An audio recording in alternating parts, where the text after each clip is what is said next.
Bonjour à toutes et à tous.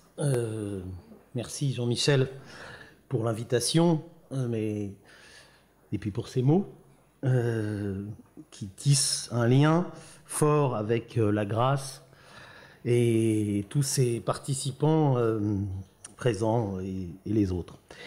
Alors, rêver d'archives, faire agir l'histoire, bon, c'est évidemment un titre qu'on donne d'abord quelques semaines, quelques mois avant de parler, puis après on essaie d'y mettre un contenu. Mais bon, il y a quand même une intuition. Est-ce que rêver d'archives fait agir l'histoire ? Vous me direz, il y a la matière à réagir. N'est-ce pas une contradiction ? Dans le sens où les archives seraient quelque chose du passé, ayant à voir avec le passé, alors que le rêve, et lui, ou les rêves, sont eux tournés vers l'avenir. Et pourtant, le rêve personnel, est tout à fait fabriqué de passé. Il n'est même que du passé enchâssé dans une remémoration.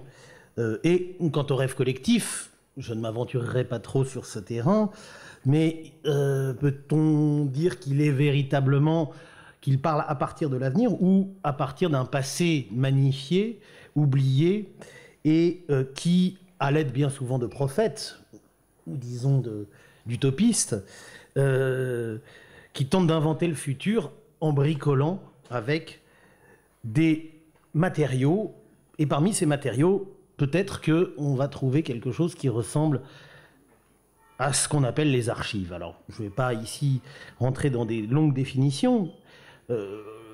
Laissons pour l'instant, ou arrêtons-nous à cette première considération. Les archives font en partie agir l'histoire, ou plutôt l'historien. C'est une évidence, quoique elle mériterait de larges commentaires. Mais qu'en est-il des rêves d'archives ? Et symétriquement donc, des rêves archivés ? Y a-t-il même un lien consubstantiel entre le rêve et l'archive ? Entre le rêve et son archive ? Le rêve existe-t-il en dehors de son archivage ? Et en parallèle, quelle place tient dans ce concert entre l'activité de rêver et l'activité de transmettre des traces, des archives ? Quelle place tient donc dans ce concert l'imagination qui offre à l'écriture un moteur et bien souvent un prétexte? Et au-delà, comment ce lien possible entre rêve et archive se tisse en récit vrai, le roman si possible, ou en récit de vérité auquel participe l'histoire, mais pas seulement. Bien entendu, on pourrait y inclure une bonne partie des productions humaines, philosophie compris. Et dans quelle mesure le rêve produit par le rêve archivé, le récit produit par le rêve archivé, peut-il changer l'histoire donc et agir sur elle ? Vous voyez que je retombe sur ma question initiale. Un bouquet de questions donc pour commencer. Un bouquet de questions qu'il va falloir déplier dans un premier temps, rapidement si possible, sous la forme de cet examen entre les liens possibles entre rêve, archive et histoire. Et dans un second temps, avant de tenter, avec des textes et des lectures,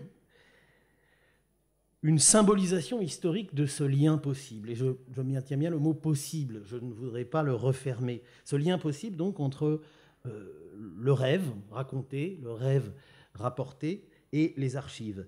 Et cette symbolisation historique, je l'emprunterai à partir d'une lecture croisée et une lecture rétrospective, pourrait-on dire, de deux modalités de faire agir le rêve et les archives dans un récit historien et littéraire. Ces deux modalités, d'ailleurs, ces deux figures, ces deux textes, autant le dire tout de suite, peut-être j'arriverai à les justifier chemin faisant, seront incarnés par deux figures strictement contemporaines à elles-mêmes, Michelet et Balzac. Contemporaines car nées toutes deux à quelques mois d'intervalle, en août 1798 et en mars 1799, et deux récits, deux livres, tout à fait contemporains dans leur écriture et leur publication, dont l'un est fort célèbre et l'autre beaucoup moins. Donc 2 récits, 2 livres, qui, non content de raconter une histoire spécifique, en lien avec l'histoire de la Révolution française, ces 2 récits entrent en concordance de temps avec une action politique qui fait agir l'histoire ou qui réagit à l'histoire. Et cet événement, c'est la Révolution de 1848. Hein. Et ces 2 livres, d'ailleurs, n'ont pas d'autre rapport en apparence que leur stricte contemporanéité, publiée en 1847, ou plutôt, selon les livraisons, entre novembre 1847 et août 1848. Ces 2 livres, ce sont donc le tome 2 de l'histoire de la Révolution française de Jules Michelet, d'une part, et l'envers de l'histoire contemporaine, de l'autre, de Honoré de Balzac, paru en août 1848, quoique, bien entendu, mais c'est un des travers de Balzac, ou une des propriétés de Balzac, le livre fut annoncé depuis 1842, nous reviendrons à ce rendez-vous, dans le programme de la Comédie humaine.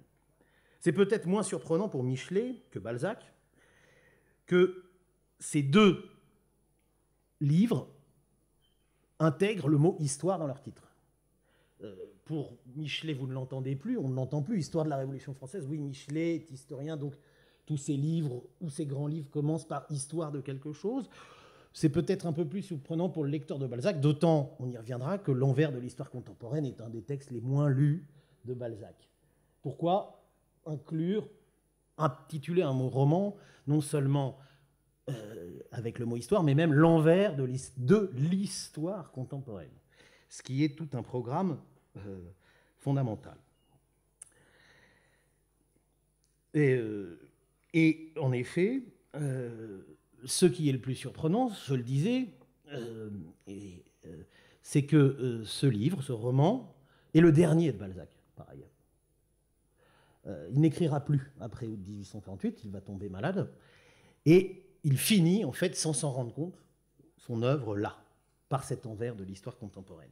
Ce sera donc la première, pour tout à l'heure, c'est une pierre d'attente pour mon intervention. Vous voyez, je vous laisse là sur l'envers de l'histoire contemporaine, et puis je reprendrai un peu plus tard, puisque pour l'instant, je voudrais partir, comme je l'ai annoncé, à la recherche du rêve d'archives, avec ou sans S, c'est-à-dire essayer de comprendre à la fois comment on peut percevoir les archives comme des rêves,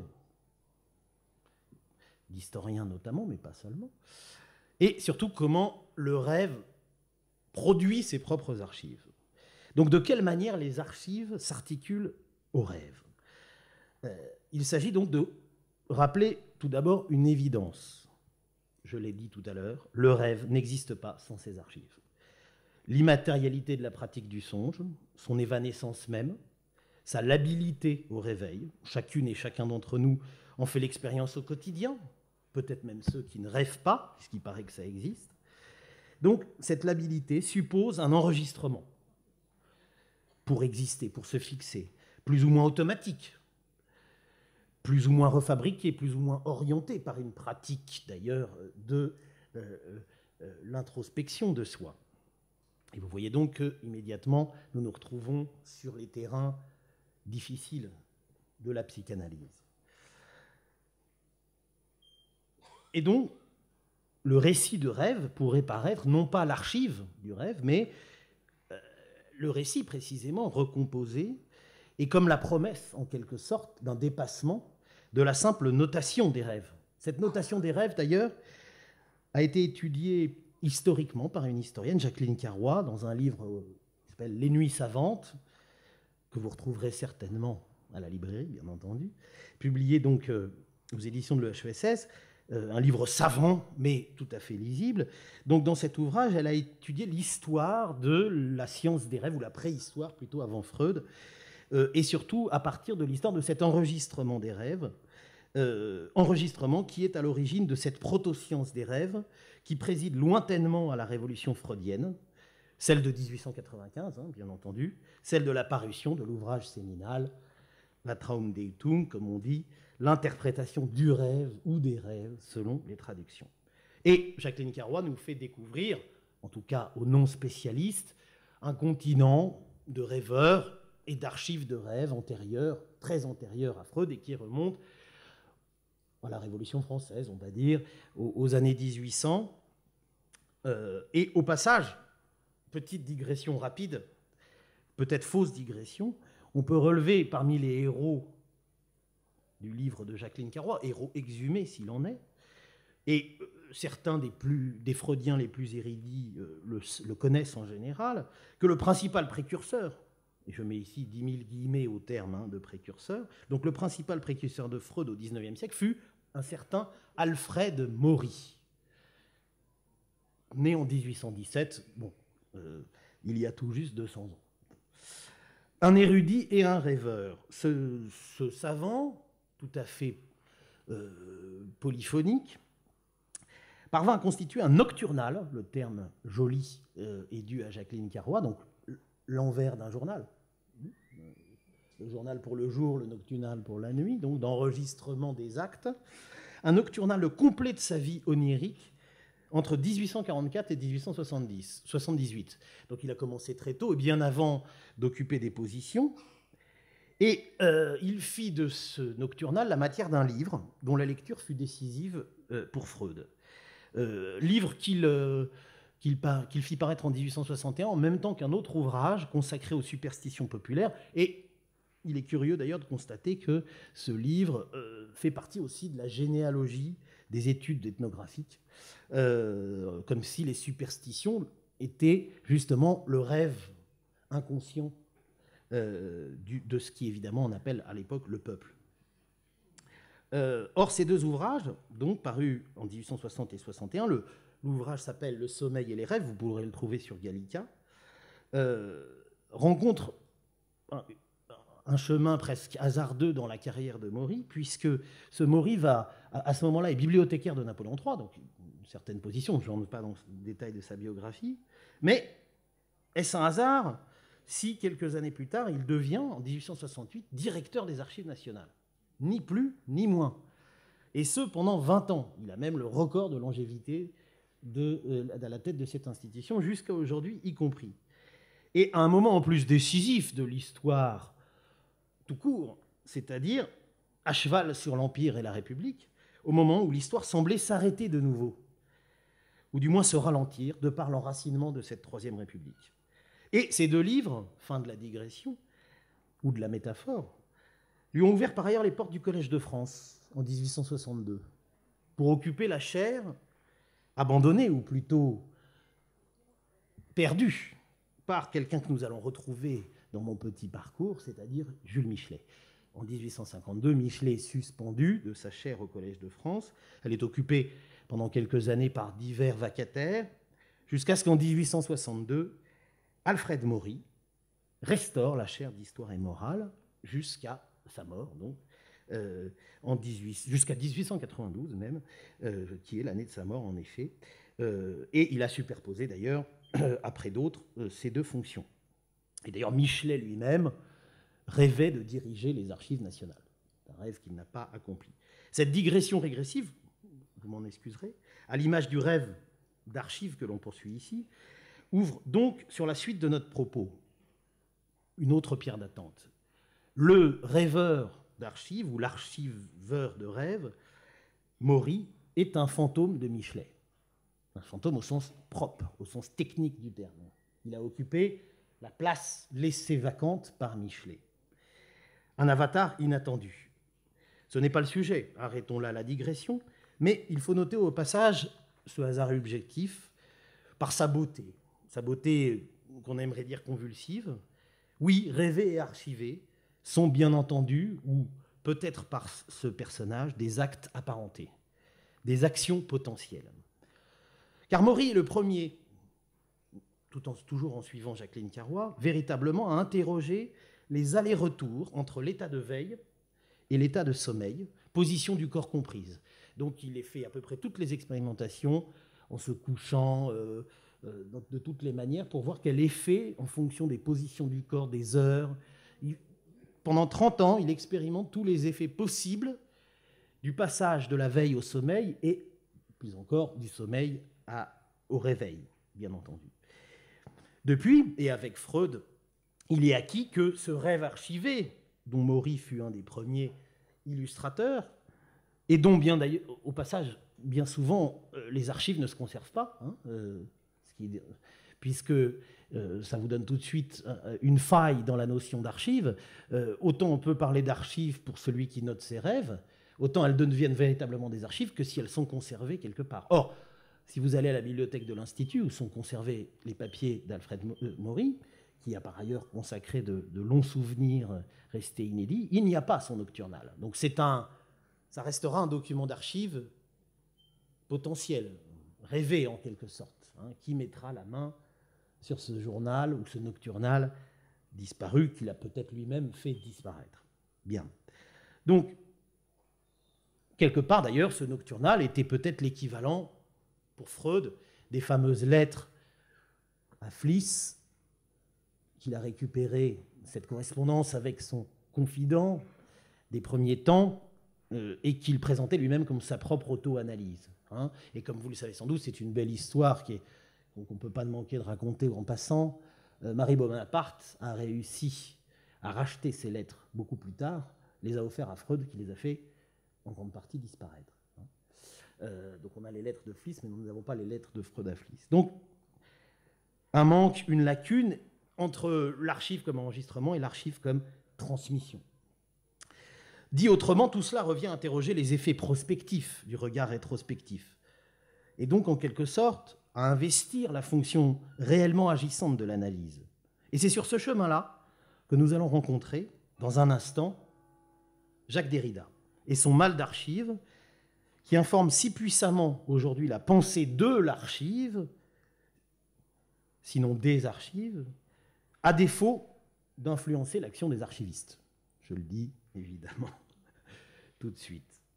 Car c'est bien à l'occasion d'une relecture de l'impression freudienne, hein, ce qu'il nomme lui-même, c'est le sous-titre du livre Mal d'archives sur une impression freudienne, hein, c'est bien à l'occasion donc d'un contexte freudien, une conférence d'ailleurs prononcée, une conférence fantomatique à l'invitation d'Elisabeth Roudinesco en 1994, prononcée au musée Freud à Londres, c'est-à-dire à quelques centimètres ou décimètres ou mètres des archives de Freud, justement. Hein, que Derrida, donc, à l'occasion de cette conférence, a élaboré, et je reprends ces mots, un concept de l'archive dans une seule et même configuration à la fois technique et politique, éthique et juridique.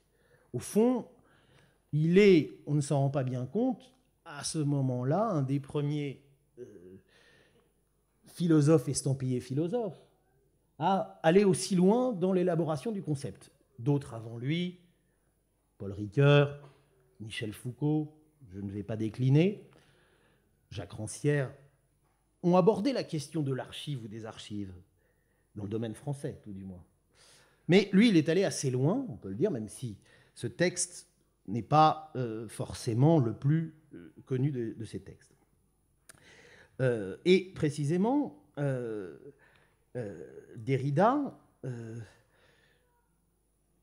nous permet, avant de rentrer dans cette élaboration de concept, de rappeler un autre lien structurel. Je disais qu'il y avait un lien entre le rêve et les archives, un premier lien qui était « il n'y a pas de rêve sans archives ». Mais il existe un autre lien, je le dis structurel cette fois, entre les archives et le rêve. Lien moins évident, moins connu, et sur lequel Derrida découvre en fait. Découvre parce qu'il ne connaissait pas les archives et qu'il n'a pas cette culture. Et ce lien moins connu est la matrice d'une illusion, mieux d'une hallucination collective permanente, et qui est la nôtre. La nôtre archiviste et la nôtre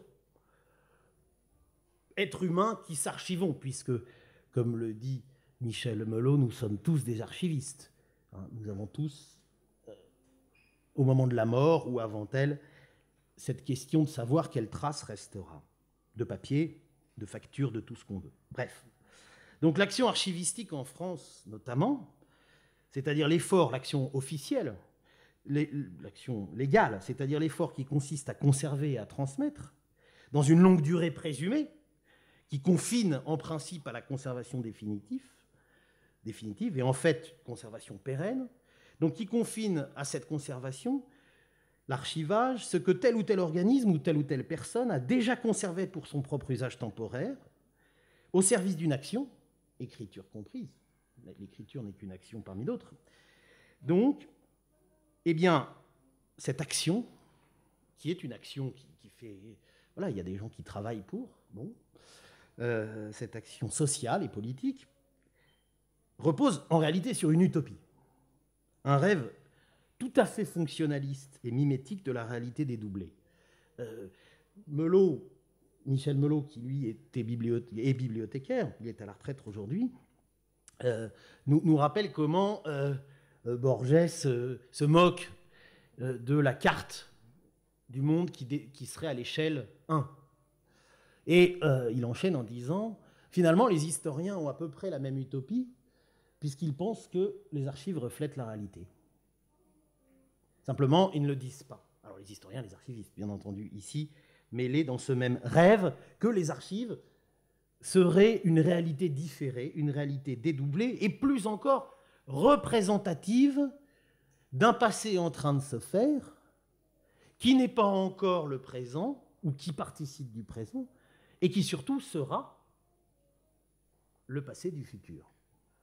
Puisque dans le futur, des historiens, des analystes convoqueront ces archives pour faire l'histoire de ce qui n'est plus. Encadrée par une loi depuis 1979 en France, cette démesure archivistique, qui assimile toute trace à une archive potentielle, toute trace produite par une institution, et y compris par une personne. Cette démesure archivistique vise en France, mais le problème c'est que cette loi, ou l'avantage, ça dépend comment on voit les choses, est devenue un modèle international depuis lors. Donc cette démesure archivistique vise donc non pas à tout conserver, mais à conserver, je le redis différemment, tout ce qui peut ou pourra être utile à la recherche historique. C'est dans la loi. La recherche historique est dans la loi, là. Elle est instituée par un article de loi. On conserve des archives pour être utile un jour à la recherche historique, mais aussi, on le rappelle, à la défense des droits, puisqu'après tout, avant que les personnes ne meurent, elles peuvent justifier de leurs droits par les archives. Donc la loi demande aux archivistes un don de préscience. Elle leur demande d'être en position de devin, de prophète, de ce qui sera bon pour l'intelligibilité à venir de l'histoire. Et là, littéralement, l'archiviste se trouve dans une position hallucinatoire et hallucinogène. Mais vous pouvez vous faire l'expérience vous-même, dès que vous classez n'importe lequel de vos dossiers, à petite échelle, ou à grande échelle plutôt, pour respecter le vocabulaire, à grande échelle, c'est la même expérience. Or, cette collecte doit être donc accomplie au présent. Et c'est ce qui m'a fait écrire dans le petit résumé que les archives étaient chargées, bien malgré elles, d'incarner ce qui n'est plus. Car les archives se pensent et agissent dans un présent irrésistible, et qui sera peut-être seulement, ce fameux passé du futur. Donc, que faut-il entendre par archive ? Ce n'est pas simplement enregistrer, c'est beaucoup plus que cela. Archiver, dans un premier temps, ça pourrait sembler n'être que cet enregistrement des traces des actions accomplies. Donc, il y a un lien entre l'archive et l'action, ça c'est évident. L'archive est le produit de l'action. Geste qui d'ailleurs confine à la légitimation, la plupart du temps, légitimation de soi, légitimation de ses actes. Mais cela consiste, et c'est parfois même appliqué sur le terrain par les archivistes les plus rêveurs, parce que les archivistes rêvent également, cela consiste à garder précisément trace d'actions non réalisées ou de choses potentielles qui n'ont pas eu lieu. Et c'est là où, évidemment, le domaine de l'archive rentre dans la conservation et la transmission du potentiel. Ce potentiel, d'ailleurs, ces vies potentielles qui sont chères à Camille de Toledo, qui parlait il y a peu ici. Et ce n'est pas d'ailleurs spécifiquement positif. Ces choses qui n'ont pas eu lieu, elles peuvent être infâmes, comme elles peuvent être, évidemment, des véritables utopies désirantes et désirées. Et d'ailleurs, c'est sur cette base contradictoire et résiliente du phénomène de l'archivage, c'est-à-dire, je le reformule autrement, cette idée qu'une partie des choses qui sont archivées malgré tout échappent à la conscience, malgré les tris, on détruit 90% de ce qu'on produit dans l'administration française, eh bien, il y a quand même toujours des choses on garde des imprévus. Par exemple, j'en prends un seul, c'est vraiment pour faire de l'actualité. C'est un exemple tout frais, issu de la direction des Archives de France. La loi Travail, pas celle d'aujourd'hui, celle d'avant-hier, a fait l'objet d'un archivage extrêmement rigoureux. Plusieurs dizaines de mètres linéaires, tout y est, toutes les solutions possibles et les contre-solutions. Il trouvera certainement un historien, mais clairement, là, l'acteur a voulu justifier de ses actes. Mais à cette image, on peut dire que beaucoup de choses non réalisées ou non réalisées comme prévu passent par les archives ou s'invitent comme voix dans les archives. Et c'est donc cette base, cette propriété contradictoire du phénomène de l'archivage, je le disais, sur laquelle un Michel Foucault a pu bâtir, évidemment, son histoire de la psychiatrie, et qui n'est pas qu'une histoire de la psychiatrie, bien entendu, en rendant raison de la parole des fous. De la même façon, et presque au même moment d'ailleurs, des fous, des prisonniers, des enfermés. Presque au même moment, je le disais, Jacques Rancière s'engageait dans l'analyse de La Nuit des prolétaires, 1977. Là aussi, un livre que vous retrouverez à la librairie. Livre sous-titré, je vous le rappelle, Archives du rêve ouvrier. C'est beau. Et c'est heureux, puisque dans ce livre, Jacques Rancière, précisément, dans une posture très michelettienne, fait parler les récits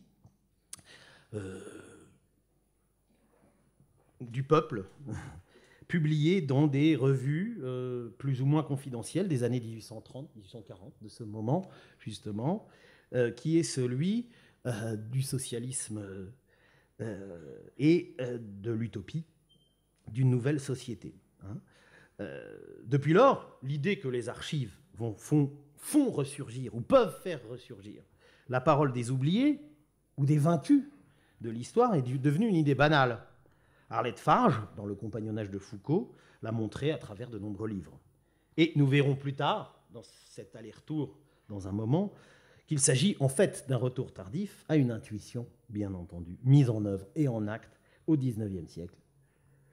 Dans ce moment même étudié par Jacques Rancière, intuition, travaillée, mise en scène par Michelet, mais aussi, peut-être, par Balzac.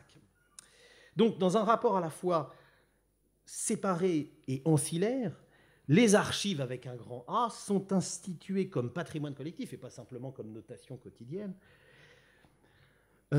Et sans doute donc, malgré elles, en grande partie, et malgré leurs médiateurs, les archivistes, elles sont donc instituées comme des rêves d'histoire qui ne s'ignorent, en quelque sorte, et des rêves pour l'histoire. Donc nous y voilà, dans ce lien qui fait que l'archive-rêve aboutisse en histoire. L'histoire, comme pensée agissante, je l'ai dit en commençant, cela semble une évidence, ne peut se passer d'archives, y compris sous la forme de rêve. Non pas l'histoire avec un grand H, celui de Hegel, le même H d'ailleurs, ou avec une grande H qu'il ne faut surtout pas toucher, bien sûr. Une évidence donc, car le métier d'historien, depuis plus d'un siècle, s'est fondé par la convocation savante, spécifique, des archives et de toutes sortes, et avec un renouvellement permanent. Et on sait bien que les nouvelles archives produisent de nouvelles historiographies. On se met à faire de l'histoire sociale quand les archivistes collectent les archives des notaires, etc., etc. On se met... Alors parfois, il y a des décalages. Les historiens veulent faire de l'histoire de l'économie et des entreprises, mais quand les archivistes s'y mettent, les historiens ne s'y intéressent plus. Donc c'est un pas de deux ou de quatre, mais toujours à distance de cette histoire avec un grand H, celle des philosophes. Je l'ai dit, ne touchez surtout pas à cette H. Donc, les archives pour l'historien, ce ne sont pas seulement donc, et depuis longtemps, ces papiers d'État ou d'administration, mais tout ce qui peut faire trace volontaire ou involontaire. La démarche de l'historien, cet altruisme, constitue à transformer en témoignage, porteur d'un sens à décrypter par lui ou par elle, ces débris de mémorisation successive produits par une société et ses institutions. En ce sens, toute démarche historique ou historienne, ce qui n'est bien sûr pas la même chose, suppose un rêve ou mieux un projet particulier d'histoire à partir de traces plus ou moins considérées ou instituées comme des archives. C'est ici que le rêve de l'historien rejoint ou entre en contradiction avec celui de l'archiviste. Nous voici donc parvenus à ce lien essentiel entre rêve, archive et histoire. Il a été illustré avec beaucoup de grâce par un historien contemporain, que je cite avec un peu d'impudeur puisque c'est un ami, Philippe Artière, dans un ouvrage paru en 2006 et réédité en 2014, et tout simplement intitulé « Rêve d'histoire ». On ne pouvait pas le manquer, vous me l'accorderez, et je vous y renvoie. Je vous en suggère la lecture gourmande, d'autant qu'il s'agit d'un recueil à l'image des notations de rêves successifs et courts et discordants, des rêves collectifs, des rêves personnels, à partir d'archives personnelles et d'archives collectives. Je ne prendrai d'ailleurs qu'un seul exemple, intitulé « Poche », où Artière dresse un parallèle entre ce qu'enregistre la main courante d'un commissariat et ce que les petits papiers qui garnissent nos poches ou portefeuilles, à commencer par les tickets de carte bleue, les factures en tout genre, tracent et traquent de nous, individus porteurs sans le savoir de documents qui témoignent malgré eux de leurs actes, comme cette main courante qui enregistre les délits ordinaires ou les actes qui ne sont pas des délits, mais qui sont saisis comme des délits sous le regard de l'archive, archéion foucaldien, et du pouvoir surplombant sur les corps. Bien. Parallèle dressé entre les poches de Philippe Artière, mais j'ajoute que dans les deux cas, ces documents, la main courante du commissariat et les tickets de carte bleue, mais ça vous l'avez remarqué, je crois, physiquement, puisqu'ils sont imprimés, c'est une impression thermique, donc elle s'évapore toute seule. Hein, dans les deux cas, ces types de documents ne sont pas conservés, vous ne les trouverez nulle part. Hein. En tout cas, pas de manière systématique, et leur exploitation historienne reste précisément à l'état de rêve ou d'expérimentation. Puisque d'ailleurs, Artière le dit, il s'agit, par les archives, d'entrouvrir la porte d'une histoire potentielle, pas forcément de la traverser. Il parle même, dans sa postface de 2014, d'ouvroir à histoire potentielle. Je vous laisse imaginer sur quelle base littéraire. Donc d'ouvroir à histoire potentielle sans nécessairement passer à l'acte. Et ce passage à l'acte, justement, c'est l'histoire faite institution, le récit institué, l'académie, l'enseignement, l'histoire et l'historien avec leur petite hache, donc.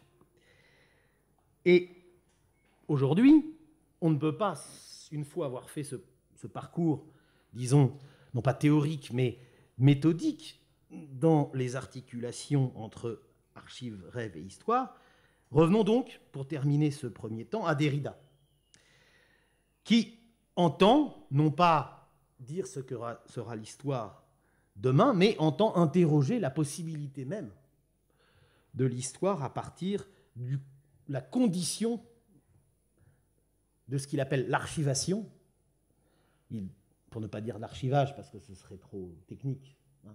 On ne peut pas employer des mots trop venant du social, ce serait pas correct. Donc, néologisons.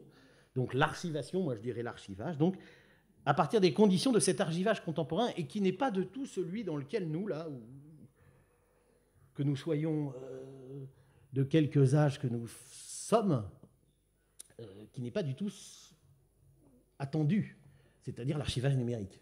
Nous ne le connaissons pas encore, il arrive.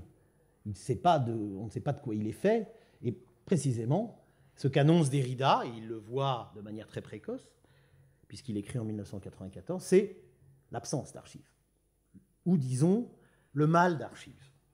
Et précisément, il interroge cette double propriété en jouant avec adresse, comme il le fait souvent, sur les mots, par des jeux de mots.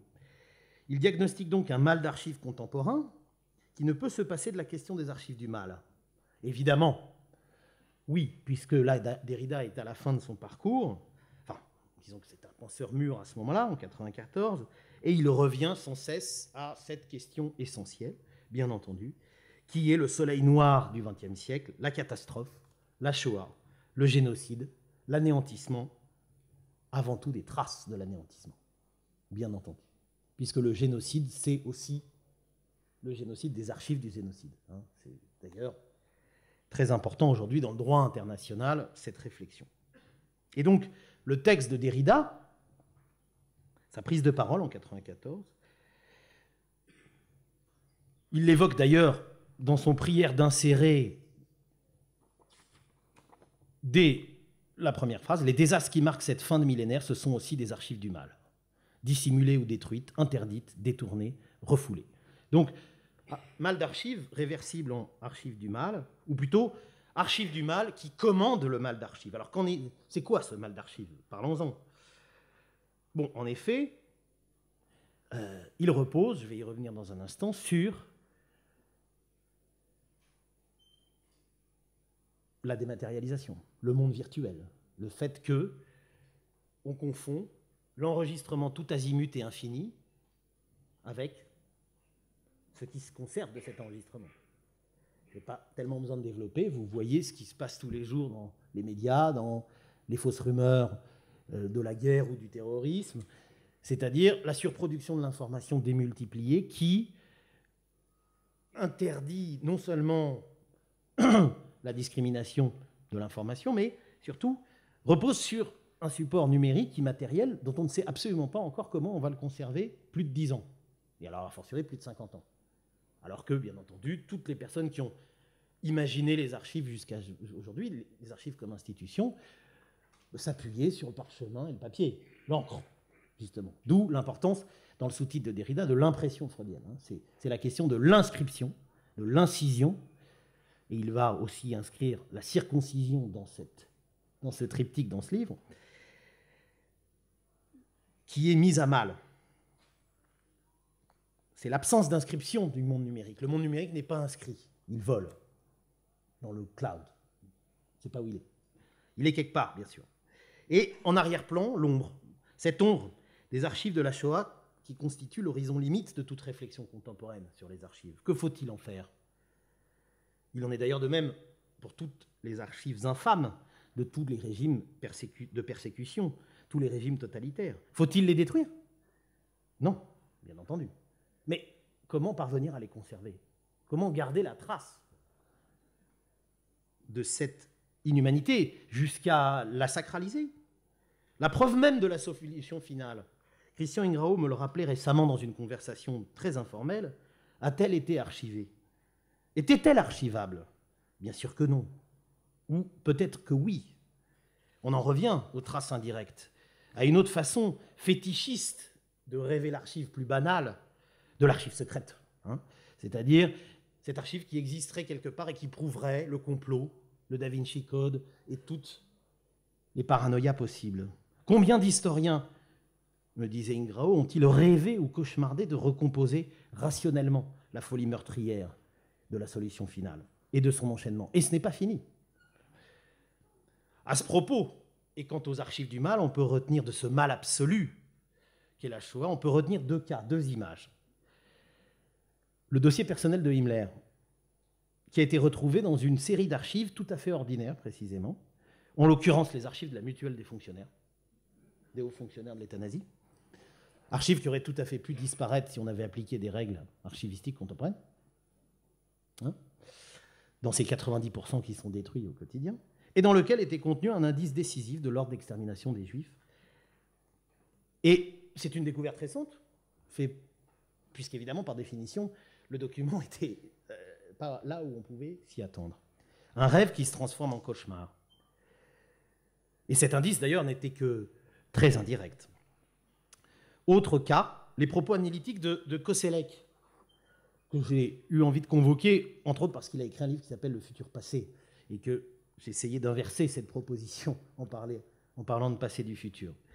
Il évoque justement combien les rêves, les archives des rêves ordinaires, recueillies pendant le Troisième Reich et publiées dès 1966 par Charlotte Berath, dans un livre qui s'appelle « Le Troisième Reich des rêves », offrent et offriront sans doute la source incomparable de la terreur et de la folie nazie. Je le cite. « Pour l'historien travaillant sur le Troisième Reich, la documentation qu'offrent ces rêves est une source de premier ordre. Elle donne accès à des couches du vécu que ne nous livrent même pas les notes d'un journal scrupuleusement tenu. Les rêves ainsi racontés nous révèlent un quotidien sur lequel déferlent les vagues de la terreur. Terreur d'abord ouverte, puis moins apparente, mais dont il laisse entrevoir l'irrésistible montée et la violence finale. » Et il ajoute, mais dans l'éventail de l'historien, les rêves n'ont aucune place reconnue pour des raisons de prudence et de méthode, ou à cause des difficultés de documentation. Des difficultés de documentation, nous voilà retombés sur la question de l'archivage ou de l'archivation. Difficulté d'archiver, difficulté d'archivation du monde numérique. Derrida, donc, inscrit sa prise de conscience dans l'horizon numérique, alors tout juste émergent. Et là, de ce point de vue-là, on peut dire qu'il a prophétisé. Il écrit en 1994, date à laquelle le email existe, mais il est loin, très loin d'être généralisé, et tout le monde n'a pas Internet à la maison. Et stocke pas non plus sa mémoire sur des supports virtuels. Et il évoque ainsi, d'ailleurs dans son texte, je vais en citer un court passage, des mots et des techniques d'enregistrement déjà caduques aujourd'hui dans le monde numérique. Il parle même de multimédia, vous voyez le genre de mots. Hein, qui aujourd'hui parlerait de multimédia ou de CD-ROM, hein, enfin, voilà, un objet antique. Hein. Mieux, je ne parle pas des disquettes, hein, c'est évident, puisque là, c'est la préhistoire. Donc Derrida interroge l'illusion ou l'utopie archivistique contemporaine qui vise à superposer, face justement à cette conscience malheureuse et brisée des archives du mal, des archives de la Shoah, donc qui vise à superposer une utopie archivistique contemporaine, la possibilité de l'archivage illimité avec son effectuation réelle. Elle rejoint d'ailleurs, c'est pour ça que je disais qu'il découvrait un petit peu la pluie, ce qui est l'utopie archivistique en elle-même. Mais à part qu'avec le monde numérique, l'embardée est trop forte. Dans une sorte de mise en abîme d'ailleurs, il prend l'exemple même de l'histoire de la psychanalyse, dépendante précisément dans son émergence de son enregistrement manuscrit. Et il rêve à son tour sur les effets de la mutation technologique, sur l'idée même de l'analyse. Est-ce que nous rêverons autrement depuis que Facebook existe ? Et surtout, est-ce que l'analyse elle-même, est-ce que la psychanalyse ne va pas devoir s'inventer d'autres fondements, compte tenu de l'ampleur de la métaphore archéologique, archivistique, dans l'impression freudienne du rêve, hein ? Et ça, il le démontre dans toute sa conférence, je vous y renvoie. Il montre qu'effectivement, Freud est obsédé par l'archive, on le savait. Je l'ai dit tout à l'heure, il était tellement obsédé qu'il en a détruit une partie conséquente. Et voilà ce que nous dit Derrida. On peut rêver ou spéculer sur les secousses géotechnologiques qui auraient rendu méconnaissable le paysage de l'archive psychanalytique depuis un siècle si, pour me contenter en un mot de ces indices, Freud, ses contemporains, collaborateurs et disciples immédiats, au lieu d'écrire des milliers de lettres à la main, avaient disposé de cartes de crédit téléphoniques, vous avez dit que c'était archaïque, hein, MCI ou ATT, effet de réel de l'écriture d'Héridienne en 1994, qui n'a plus aucun effet aujourd'hui, de magnétophone portable, magnétophone, hein, parce que c'est, d'ordinateur, d'imprimante, de fax, ça n'existe plus, de télévision, presque plus, de téléconférence, et surtout de courrier électronique. Entre parenthèses, e-mail. Besoin de préciser. À l'époque, là, il est fort, enfin, puisque effectivement, il s'empare de quelque chose qui, à l'époque, n'est qu'une pratique émergente, et il va prophétiser à son tour l'archivage de cette ère numérique. Puisque, avec cette ère numérique, le rêve d'archive devient un cauchemar, pour le dire brutalement, avec lui. Ces archives qui sont des substances hallucinogènes, comme le disait Michel Melot, ces archives, donc, et de l'ère numérique, deviennent étouffantes, mais en même temps extrêmement fragiles. Étouffantes parce qu'elles sont démultipliées à l'infini, c'est évident, non pas en tant qu'archive définitive, mais en tant qu'archive potentielle, en tant que rêve d'archive, justement. Elles ne restent que des archives rêvées. Comment cela ? Parce que l'on confond justement le pouvoir d'enregistrement absolu. On prend des photos, on note tout. Au lieu de noter, on photographie. Au lieu de... Et je ne le dis pas de manière réactionnaire, évidemment. Ce pouvoir d'enregistrement absolu s'articule à un pouvoir de destruction absolue. Quoi de plus facile que de faire tout disparaître en un clic ? Voici donc ce qui serait le double fantasme de notre monde, dans ses modalités infinies d'enregistrement et de diffusion selon Derrida. Car comment discriminer ? Comment archiver puisque tout s'enregistre ?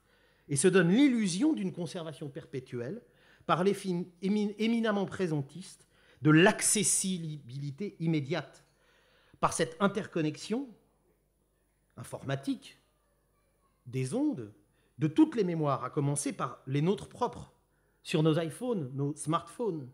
Comment se déprendre de cette illusion d'avoir un accès immédiat à tout ce qu'on a vécu dans sa poche, précisément. Dans cette même poche qui contient encore quelques tickets de facture. Pas pour longtemps. Au fond, la dématérialisation de l'enregistrement et son faible coût apparent, des sons, des images, des paroles, mais qui a un coût. Mais ce coût se révèle peu à peu au gré du déploiement du capitalisme numérique. Nous allons en subir dans les années qui viennent quelques effets. C'est déjà bien commencé d'ailleurs. Donc ce faible coût apparent de l'enregistrement est donc solidaire d'une peur de la perte. Et en même temps, elle ne fait que démultiplier la fièvre d'enregistrement, de duplication. La peur de la perte du disque dur fait copier sur d'autres disques durs, fait acheter d'autres clouds, qui vont rendre la discrimination et le tri encore plus difficiles, par définition. Et d'ailleurs, la traduction anglaise du texte de Derrida s'appelle « archive fever », fièvre d'archives, qui est un terme peut-être plus adapté encore à ce qu'il a voulu dire. C'est un mal d'archives, nous sommes en mal d'archives, en perte d'archives, et nous souffrons de cette perte, et en même temps, nous la subissons comme une fièvre irrépressible. Car la conscience de la fragilité, nous l'avons tous éprouvé une fois au moins à la faveur d'une panne informatique, conduit à la fièvre de l'enregistrement. Et cette catastrophe domestique est un écho à ce rêve devenu impossible qui est celui d'archiver. Car il est plus facile de détruire, et au fur et à mesure, ces traces, ou les traces accusatrices. Ou au contraire, comme le fait M. Buisson, de renverser un pouvoir avec un iPhone. Un pouvoir, vous allez me dire déjà, perdu, mais tout de même, qui ne reviendra pas, nous l'espérons. Tout ce que les expériences présentent d'archivage nativement numérique, cependant, on regarde cela, toutes ces expériences institutionnelles, officielles, et qui sont de plus en plus privatives, parce que les États n'ont pas les moyens de penser cette pérennisation au-delà de quelques années. Donc toutes ces expériences offrent à ce titre une véritable interrogation inquiétante, puisque jusqu'à présent, nous n'archivons que des bases de données. Donc des bases de données sérielles, à un moment où l'histoire ne veut plus du tout l'être. Donc c'est quand même problématique. Donc jamais l'oubli ou sa peur n'a autant engendré la logique de mémoire, ou plutôt de mémorisation. Il était déjà acquis que l'archivage papier exponentiel du XXe siècle ne permettait plus à l'historien de s'y retrouver, de faire le tour des archives. Donc la lacune a toujours été souveraine, motrice. Et c'est ça que nous pouvons, en expérience d'historien, répondre à Derrida. Ce ne sont pas les plans qui font l'écriture de l'histoire, mais bien la dialectique entre ce qui se conserve, ce qu'on sait comme ayant disparu, volontairement ou non, et ce qu'on rêve comme ayant existé. Face à cela, donc, comment, toujours la même question, faire agir l'histoire? Et c'est là où j'en viens à mon dernier point. C'est-à-dire comment les archives agissent en les rêvant. Le rêve rétrospectif sur l'histoire par les archives est-il, de ce fait, donc condamné à être qu'un cauchemar? L'histoire, à partir des archives, est-elle condamnée à n'être qu'une activité d'antiquaire pour le monde numérique, dans les historiens de 50 ans qui voudront faire l'histoire des années 2010? La mutation numérique est-elle la fin de l'histoire? Ou alors, l'histoire contemporaine du temps présent, celui du temps éternellement présent, n'est-elle, comme le suggère Henri Rousseau, que rivée à la dernière catastrophe? Et après tout, ici, Rousseau, dans ce livre qui s'appelle « La dernière catastrophe », qui est un essai justement sur l'histoire contemporaine, rejoint en partie le chemin de Derrida. En ce sens, le document est susceptible de faire histoire et récit dans l'immédiateté. Et l'historien d'aujourd'hui est sollicité, avec toutes les autres sciences humaines, pour être l'archiveur lui-même, l'archiveur de son temps, et non plus celui qui va discriminer entre, à partir des archives, le passé, le présent et le futur. On rejoint là, bien sûr, toutes ces réflexions portées par François Hartog sur le présentisme. Mais plus encore, la préoccupation toute contemporaine d'une nouvelle alliance ou d'une nouvelle concurrence, et dont les banquets du livre sont une illustration, entre écriture d'histoire et l'écriture de l'histoire. Car voilà une bonne décennie, au moins, que la fiction ne semble pas pouvoir se détacher d'une assise et d'une fièvre de documents. C'est assez désormais connu. L'archive s'est invitée dans le récit littéraire contemporain. Au point de le dévorer, ce débat a fait l'objet de plusieurs prises de position et continuera à le faire. Notamment, je vous y renvoie, celle d'Yvon Jablonka, dans un manifeste écrit entre deux livres récits et intitulé « L'histoire est une littérature contemporaine ». Tout se passe comme si l'écriture contemporaine prenait pour objet cette hallucination ou obsession documentaire, en tentant de se situer dans un interstice possible entre l'enregistrement et l'archive, un intervalle entre plusieurs régimes de preuve et de fiction pour produire un nouveau récit. Les historiens se sentent, on le sait, bousculés sur leur terrain historique, et d'où de multiples polémiques. Et je ne parlerai pas ici des bienveillantes, quoiqu'elles rejoignent une partie des réflexions que nous avons menées auparavant. Donc aujourd'hui, les archives n'attendent plus passivement d'être saisies par un récit qui s'en inspirait, un récit historique, soit pour reconstituer les faits, soit pour les rendre réalistes. Elles peuvent devenir le moteur du récit lui-même. Et voilà qui nous permet de rejoindre notre dernière pierre d'attente, celle d'une scène originelle, non pas originelle, mais plutôt primitive. Puisqu'en effet, ce moment que nous explorons aujourd'hui avec les écrivains ou les porteurs de récits, quels qu'ils soient, et qui s'intéressent eux aussi aux historiens, rejoint évidemment un autre moment, ou plutôt évoque, fait écho, à une scène donc, que je qualifiais plutôt de primitive, pour rester dans une ambiance, dans une impression freudienne. Parce qu'elle n'est pas sûr qu'elle soit vraiment la première. Ce n'est pas la scène première, c'est la scène primitive. Cette scène antérieure à la révolution freudienne, justement, c'est évidemment celle du moment romantique et de sa crise quasi concomitante. Alors que la vérité romanesque, selon les propos très classiques de Feuerbach, se nourrit encore de rêves, y compris avec Mesmer et le magnétisme, où le rêve est une réalité transparente, peut-être, et où le récit se mue peu à peu en mimésis de la réalité, une représentation de la réalité. Cette scène première est celle, pour la plupart des commentateurs, de la séparation solennelle entre l'histoire, avec un petit h, et la littérature, avec un grand L. Et en même temps, de l'institution de leur croyance. François Hartog le dit dans un de ses derniers ouvrages, Croire en l'histoire, la croyance en la littérature et la croyance en l'histoire sont contemporaines de leur propre séparation. Il y a une double croyance qui s'institue en se séparant. En tout cas, c'est comme ça qu'on le voit aujourd'hui. À ce titre, il est d'ailleurs plutôt usage d'associer que d'opposer parmi d'autres ces deux noms immenses que j'attends. Immense et terrorisant. Michelet et Balzac, peut-on en parler comme ça, juste pendant les 10 minutes qui nous restent? Ça va être dur, ça va être dur. Je vous demanderai peut-être 3-4 minutes de plus. Deux noms immenses, donc. Deux noms immenses et deux contemporains. Leur contemporanéité invite à les confronter. Mais pourtant, on ne trouvera pas d'études véritables sur leur chemin parallèle. Presque aucun article. De temps en temps, une notation comme ça. Il peut y avoir des pages et des pages sur Balzac et l'invention du roman réaliste, et puis de temps en temps, une comparaison avec Michelet. À l'inverse, Balzac semble totalement absent du corpus des historiens michelétiens ou de ses commentateurs. Et en tout cas, rien, ou presque, sur leur rencontre possible. Je vous ai dit qu'ils sont nés la même année, et ils ont fréquenté surtout les mêmes personnes, à commencer par George Sand, bien entendu. Enfin, pas que. À l'instar de Léonard et Machiavel, et en guise de clin d'œil, bien entendu, vous l'avez compris, à ce maître récit qui est en même temps un essai rare sur la contemporanéité, justement. Donc Jules et Balzac, ou Honoré et Michelet, n'ont pas fait l'objet de véritables études croisées. Ils ont fréquenté, je l'ai dit, en partie les mêmes lieux, ils ont le même âge, ce qui n'est d'ailleurs pas le cas de Léonard et Machiavel. Ils ont été en correspondance avec les mêmes personnes. Pierre Michon, dans ce texte des trois auteurs, Le temps est un grand maître, Pierre Michon les rapproche autrement, là aussi brièvement, à la faveur d'une ligne, et avec une vive acuité. Ils sont sous sa plume, à la suite de Barthes, tous deux des ogres. L'un est un grand maigre, c'est Michelet, et il est comme le temps, qui donne précisément son titre à partir d'un mot de Balzac à l'essai des Michon sur Balzac. Le temps est un grand maigre. L'un est un grand maigre, l'autre, au contraire, est un gros homme. Mais ils sont tous deux et c'est ce qui les unit sous la plume de Michon, de grands ingurgiteurs de liquide noirâtre.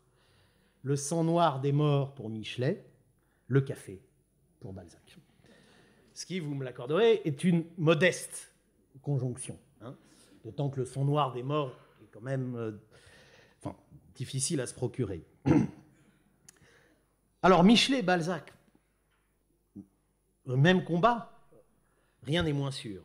Même combat parce qu'en effet, Auerbach, je le citais à l'instant, affirme que l'historicisme d'atmosphère et le réalisme d'atmosphère sont étroitement liés, et il ajoute « Michelet et Balzac sont portés par les mêmes courants ». Donc, on ne parle presque jamais d'eux, mais quand on en parle, c'est pour dire que d'évidence, ils font des choses à peu près semblables ou complémentaires. Bon. Et pourtant, tout les oppose, sur le plan idéologique. Balzac est un légitimiste, nostalgique de l'Ancien Régime, lecteur de Joseph de Maistre, tout ce qui fait horreur à Jules Michelet. Ce qui explique peut-être pourquoi, pas besoin d'aller plus loin, ils ne se sont sans doute jamais rencontrés, sauf à se cracher à la gueule. Alors, portés par les mêmes courants, ah bon? Jablonka ajoute, par une même épistémologie de l'exemplarité. Bon, en fait, il se réfère là à un très bel article de Jérôme David, paru dans un numéro des Annales en 2010, et consacré précisément à ce moment de conjonction entre histoire et littérature, je vous y renvoie, à ces liaisons dangereuses et concurrentielles, où Jérôme David a bien montré comment tous deux, en effet, parvenaient à se poster à une réalité, je reprends son titre, à mi-hauteur, à exemplarifier le social et à déboucher à la généralisation savante. À la différence près, et je cite Jérôme David, que l'œuvre du romancier a pu laisser croire qu'elle était également sa propre archive.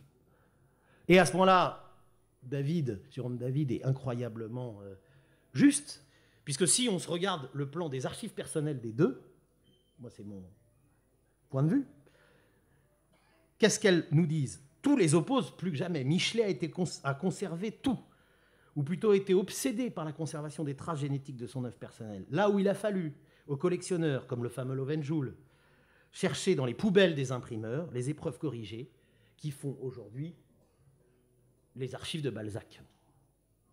Archives, épreuves corrigées, réécrites, comme vous le savez, qui font partie de la légende de Balzac écrivant sur le tableau de l'imprimeur. La correspondance éditée d'ailleurs, donc les archives reçues, de Michelet forme 14 volumes, celle de Balzac à peine 5, Madame Manska comprise. Ce qui veut dire non pas que Balzac recevait peu de lettres, ça veut dire que ces archives n'existent pas. Voilà, c'est ça la différence, tandis que Michelet conservait beaucoup plus d'archives que Balzac. Et justement, avant d'en arriver à la lecture croisée et terminale de deux passages de ses œuvres, David estime que l'on a voulu accorder trop et trop peu à Balzac, qui, on le sait, a placé sa comédie humaine directement en concurrence avec l'histoire et les historiens, de manière explicite. Mais pourquoi alors ce silence de l'un et de l'autre? Michelet, discrètement, critiquera vigoureusement les paysans. Dans la préface de l'histoire du XIXe siècle, Balzac étant mort depuis 20 ans, il le dit explicitement, peut-être sentait-il déjà les effets de la concurrence. Et cette histoire du premier XIXe siècle, alors que Michelet se meurt, et espère parvenir à l'écrire après 1870, aurait-elle été déjà écrite par Balzac? Au fond, Michelet et Balzac seraient-ils comme un Janus bifrons, donc opposés ou rassemblés par leurs oppositions, hein? Puisque, en fait, Balzac aurait commencé par son premier roman et sa comédie humaine, Les Chouans, le dernier des Chouans, en 1829, qui se situe, si vous vous souvenez, puisque ça s'appelle La Bretagne en 1800, au moment de sa naissance, justement. Donc Balzac aurait commencé là où Michelet affirmait encore, en 1869, non seulement avoir fini son histoire de France et de la Révolution, mais avoir fini l'histoire. Que l'histoire se terminait avec la Révolution, la fin de l'histoire, par excellence. Le fait est bien connu, et il justifie cette ultime comparaison dos à dos comme un Janus bifrons, à deux moments décisifs de leur parcours, très brièvement, en 1842 d'une part, et en 1848 de l'autre. On l'a dit, on le sait, le livre de Michelet participe de l'éclosion de la Révolution de 1848, ce livre de l'histoire de la Révolution française, avec son cours au Collège de France, dont l'impression à partir de janvier, malgré la suspension du cours, il imprime les leçons, accompagne la montée vers la révolution du 24 février de toute la jeunesse des écoles. Avant sa propre consécration comme prophète, le 6 mars, consécration qui a longtemps trouvé un écho dans l'amphithéâtre Michelet de la Sorbonne, puisqu'il y avait un tableau, le tableau des prophètes, où Michelet, Quinet, Mickiewicz étaient représentés comme étant les prophètes de la République de 48, et donc les figures tutélaires de la République tout court, et pour la fin des temps. Ce qui, évidemment, ne s'est pas tout à fait produit. La comparaison n'est pas évidente, car avant de mettre en regard l'histoire de la Révolution française avec l'envers de l'histoire contemporaine, il nous faut revenir sur ces deux petits textes de 1842. L'un est publié, j'en parlerai très rapidement, c'est l'avant-propos à la Comédie humaine. Il est non seulement publié, mais il est ultra commenté. L'autre est resté un document d'archives, justement, jusqu'au début du XXe siècle. Et il a été dévoilé peu à peu avec l'ouverture mesurée, discrétionnaire, des notes et du journal de Michelet. Amplifié, quoique indirectement, et de manière tout à fait incomplète, mais heureuse, par Walter Benjamin, dans son dernier texte sur le concept d'histoire. Ce passage, très célèbre, on le résumerait en une phrase. Chaque époque rêve la suivante. C'est comme ça que Benjamin le cite, en tout cas. Et c'est d'ailleurs le début d'un cours récent d'un autre professeur au Collège de France, déjà évoqué un peu plus haut, qui s'intitulait justement, en janvier dernier, « Chaque époque rêve la suivante », afin de penser les fictions politiques. Donc, deux textes. Alors, la Comédie humaine, je ne la citerai pas longtemps, je n'ai pas le temps, l'avant-propos, pardon, je m'en tiendrai tout simplement à ces premières lignes. Que dit Balzac? Évidemment, peut-être vous l'entendrez différemment après ce que je viens de dire. L'idée première de la Comédie humaine fut d'abord chez moi comme un rêve, comme un de ces projets impossibles que l'on caresse et qu'on laisse s'envoler. Une chimère qui sourit, qui monte son visage de femme et qui déploie aussitôt ses ailes, étrange ange préfigurateur de celui de Benjamin, en remontant dans un ciel fantastique. Mais la chimère, comme beaucoup de chimères, se change en réalité. Elle a ses commandements et sa tyrannie auxquels il faut céder. Donc un rêve devenu réalité. Je passe les passages où Balzac se compare directement aux historiens, le passage extrêmement célèbre où notamment il dit « Il manque à toutes les histoires, et les écrivains ont oublié dans tous les temps de nous donner l'histoire des mœurs. » Et il parle même de cette immense lacune dans le champ de l'histoire et s'invente comme l'historien des mœurs, là où les historiens comme Michelet, au même moment, font l'histoire de la grande histoire. Il se place même sous l'invocation de Walter Scott, comme tous ses collègues historiens au même moment, à commencer par Augustin Thierry, et il termine « Le hasard est le plus grand romancier du monde. Pour être fécond, il n'y a qu'à l'étudier. La société française allait être l'historien, je ne devais être que le secrétaire. » Et il se place dans la position, non pas tout à fait de l'historien pour être l'histoire des mers, mais précisément de l'archiviste, le secrétaire, lui qui a travaillé dans une étude notariale, lui qui sait ce que c'est qu'être secrétaire. Donc Balzac, archiviste, non pas tant historien que archiviste d'une histoire en train de se faire, mais une histoire qui contient son propre passé. Car, comme le dit Carlo Ginzburg dans un texte sur Stendhal, Balzac lança un défi explicite aux historiens de son temps. Il le convoque pour dire que Stendhal, lui, lança un défi implicite aux historiens du futur. Mais ce n'est pas notre sujet. Car cette société que Balzac veut enregistrer pour faire une histoire des mœurs vit dans la nostalgie, la rumination, le mauvais rêve de la Révolution, ou au contraire, le bon rêve perdu de la Révolution. La grande catastrophe, une histoire en biais, masquée et secrète. Et c'est d'autant plus important qu'elle soit secrète qu'on y retrouve là la tentation paranoïaque de Balzac. Ce Balzac, cette tentation qui fait son cauchemar de la monarchie de Juillet, du complot. Balzac est un complotiste, hein, ne l'oublions pas. Il commence son histoire par le complot des 13, et Vautrin est la figure noire qui éclaire toute la comédie humaine. Et nous allons le voir, l'envers, justement, de cette histoire contemporaine qu'il invente. Au moment où Balzac écrit Céline, d'ailleurs, en juillet 1842, il se trouve que les temps basculent. Le duc d'Orléans, le fils du roi, vient de mourir, et la monarchie de Juillet va s'enrayer. Mais au même moment aussi, Michelet, précisément, rédige ces notes qui vont être convoquées plus tard par l'archive, par Benjamin. Il les écrit d'ailleurs face à la mort, non pas celle de Pauline Rousseau, sa femme morte en 1839, mais celle de cette seconde femme qu'il n'a pas pu avoir, Adèle Duménil, Madame Duménil. Et on le sait, Michelet, nécrophile, au contact de la mort, lui vient des visions. C'est un voilà, il se nourrit de la mort, on l'a dit. Mais il se nourrit aussi, il le dit dans ses notes, c'est dommage que Benjamin ne le marque pas, de la lecture d'Isaïe. En fait, il ne fait que lire Isaïe au moment où il voit la mort de Madeleine du Mesnil le 4 avril 1842, elle va mourir le 31 mai. Mais aussi, c'est trop beau, il lit Dugald Stewart. Qui est Dugald Stewart?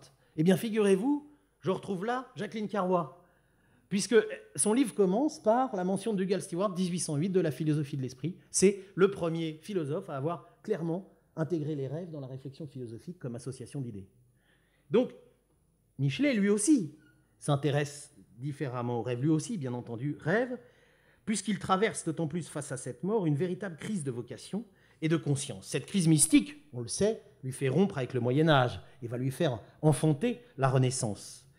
Elle va lui faire rompre d'ailleurs aussi avec le château, c'est-à-dire les Tuileries, puisqu'à ce moment-là, il donne encore des cours d'histoire aux enfants royaux. Et il va publier les Jésuites pour dénoncer la perversion de la jeunesse et des femmes, surtout des femmes, par l'ordre jésuite. Et donc, il écrit « Rêver égale créer », 4 avril 1842. Chaque époque rêve la suivante. La crée en rêvant.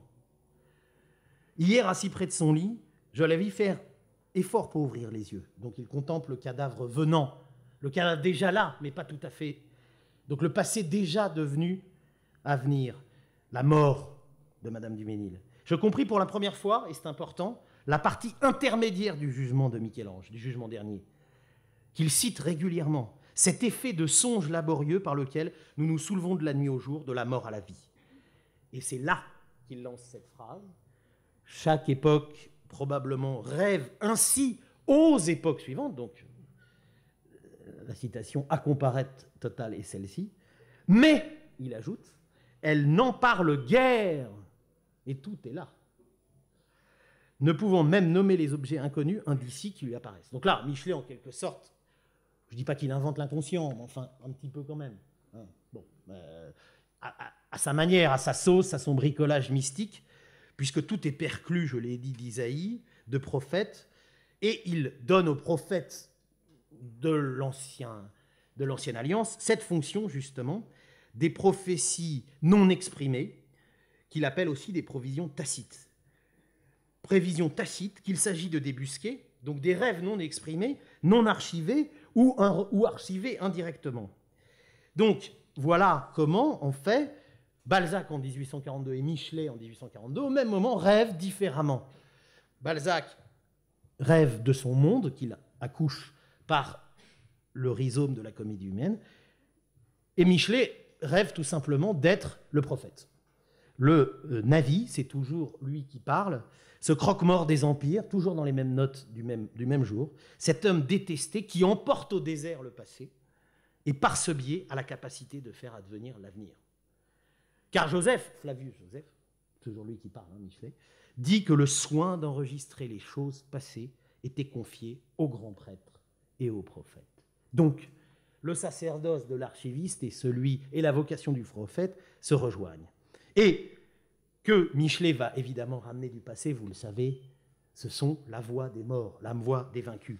Je n'ai pas le temps d'y revenir, mais justement, en 2009, lors d'une conférence précédente, et je tisse un lien ici, j'avais évoqué précisément ces reliques de l'au-delà, ces voix enchâssées dans les archives, lorsque Michelet eut un rêve collectif des archives en pénétrant aux archives nationales pour la première fois, ce Michelet qui allait devenir pendant 20 ans chef de la section historique. Nous avons longtemps commenté ce passage en août 2009, dans le petit cloître alors qu'une voix morte ne s'était pas encore tue.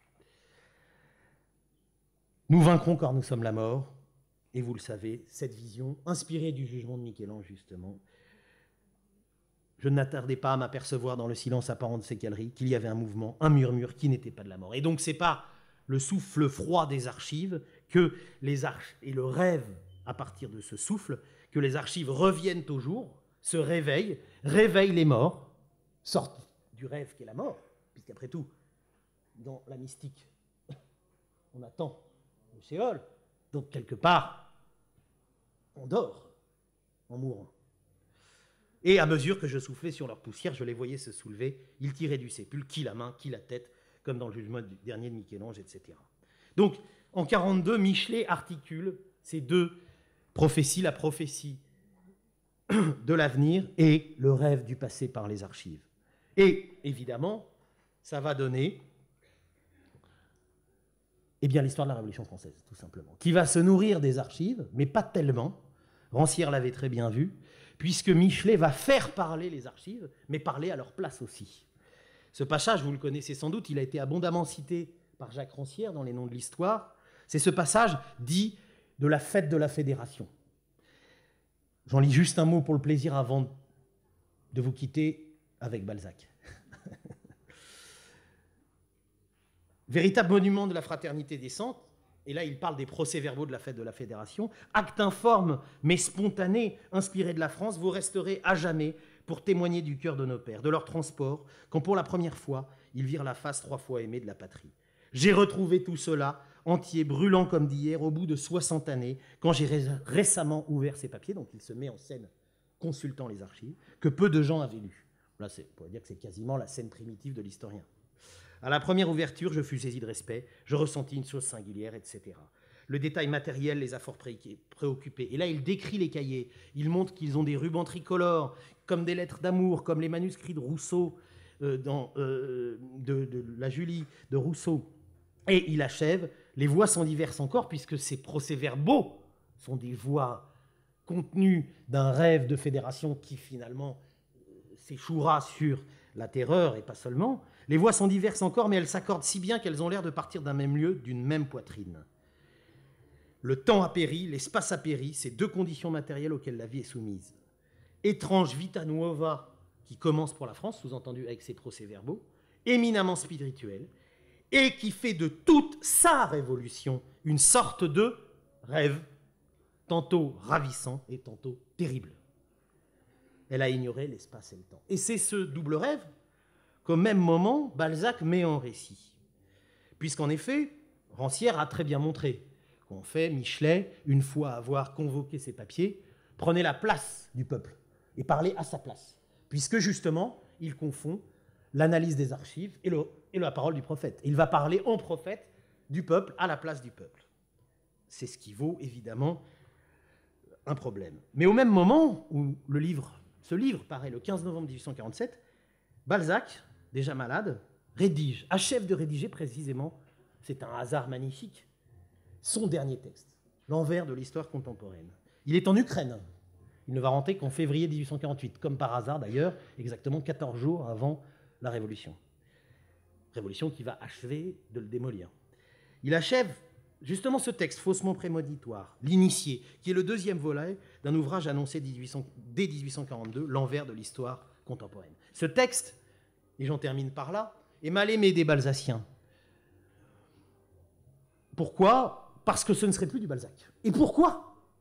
Par-dessus tout, parce que ce texte déjà court contient la reproduction fidèle, c'est même plus la citation, sur plusieurs dizaines de pages de documents d'archives entiers. Et là, les Balzaciens n'aiment plus leur Balzac, estiment qu'il veut gagner du temps avec ses dettes, et tous les imprimeurs et les éditeurs qui lui courent après, et donc vient faire recopier par des notaires, justement des greffiers de tribunaux de justice, des actes d'accusation pour faire de la ligne. Or, je crois que là,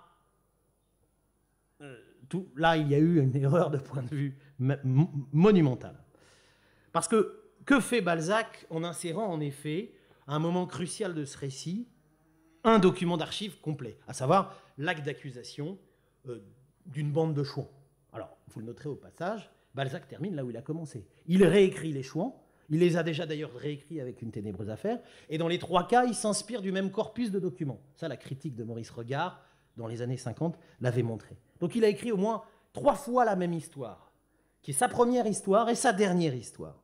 Et cette fois-ci, on n'est plus en 1829, il n'est plus l'historien des mœurs à la Walter Scott, il est face à la Révolution qui arrive, il est face à Michelet. Et précisément, au lieu de parler à la place des archives, il fait parler l'archive, il lui donne non seulement une voix, et une double voix, puisqu'il publie l'acte d'accusation, mais aussi la voix contradictoire de la défense, Chouane, texte qu'il a pour le coup quasiment inventé, mais précisément les deux s'engendrent l'un et l'autre, et il met en scène finalement un tribunal de l'histoire qui est un pardon, puisque vous n'avez certainement pas lu l'envers de l'histoire contemporaine, moi je ne l'avais pas lu non plus jusqu'à récemment, c'est ce titre qui m'a intrigué, c'est l'antidote, vous le savez peut-être, au 13. Le 13, c'était les complots du crime, Ferragus, de Marsay, Vautrin, enfin tous ces ignobles personnages de la finance et du pouvoir.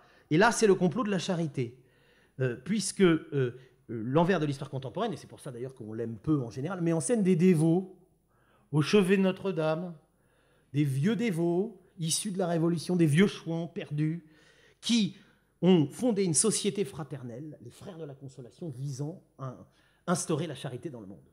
Bon, là, Balzac est totalement sous la coupe finale de Joseph de Maistre, et c'est d'autant plus incroyable que l'envers de l'histoire contemporaine est un texte stratégique, puisqu'il va refermer la porte de la comédie humaine sans le savoir.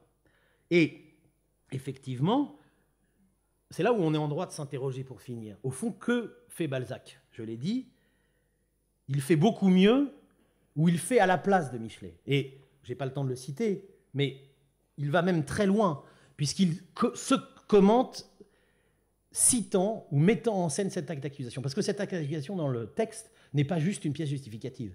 Il est le moteur du récit qui assure la conversion du personnage principal, Godefroy, qui va se convertir à ses dévots, devenir l'un des leurs pour accomplir le complot de la charité.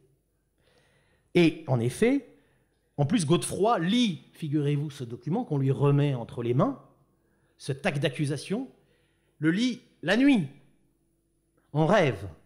Et Balzac ajoute, les récits contenus, concis, sont pour certains esprits des textes où ils s'enfoncent en parcourant les mystérieuses profondeurs.